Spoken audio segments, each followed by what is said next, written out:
J'ai eu une discussion intéressante hier soir avec mon ami Bantou Mayambo, poète à ses heures,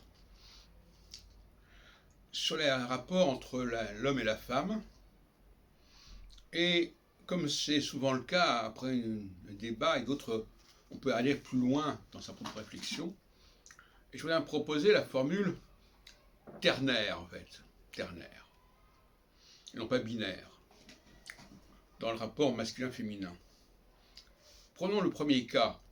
L'homme impulse la femme pour qu'elle accouche, mais ensuite, il s'empare, il reprend le contrôle de l'enfant, quelque part.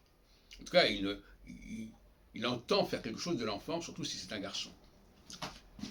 Donc il y a bien un phénomène à 3 niveaux, dialectique. Et puis, dans l'autre sens que j'ai déjà développé aussi, la femme peut aider l'homme, peut impulser l'homme à créer, mais ensuite, elle peut s'emparer de son travail, et elle peut le prolonger, elle peut le développer, elle peut le cultiver. Donc il y a 3 temps.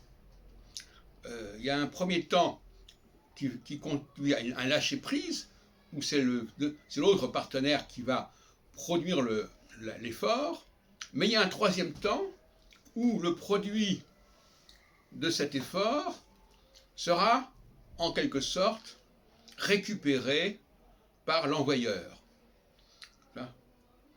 On envoie quelque chose, c'est repris, mais ensuite c'est encore repris par celui qui a envoyé. Je ne sais pas si ça peut parler du baseball, enfin peu importe, mais il y a ces trois niveaux, et si on oublie ces 3 niveaux, il y a quelque chose qui n'est pas cohérent et qui ne correspond pas à la réalité. Parce qu'on voit bien qu'effectivement, un certain nombre de femmes qui ont joué un rôle dans la carrière d'un créateur ont elles-mêmes, d'une certaine manière, exploité cette création.